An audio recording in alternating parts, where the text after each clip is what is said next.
dogtertjie klein, met lig in haar oë en son in haar brein.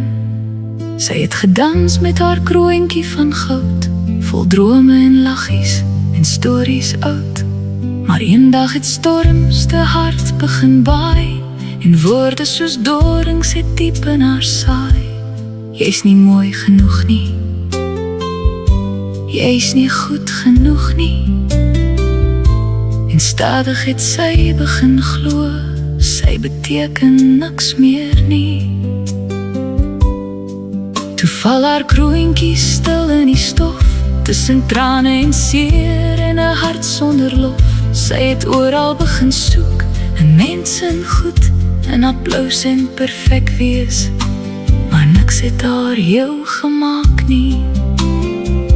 Tot sy eendag alleen voor 'n spieël moes staan, nie om haar foute te sien, maar die waarheid te verstaan.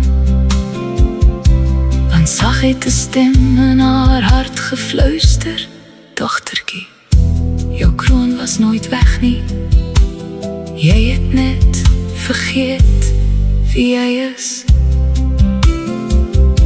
Toe tel sy haar kroontjie stadig weer op, nie blink van diamante, maar sterk deur gebroke hoop, en sy sit dit terug op haar kop, met nuwe genade en krag. Nou stap sy nie meer gebukkend van pyn, want sy weet, 'n koningsdogter se kroon kan dalk val, maar haar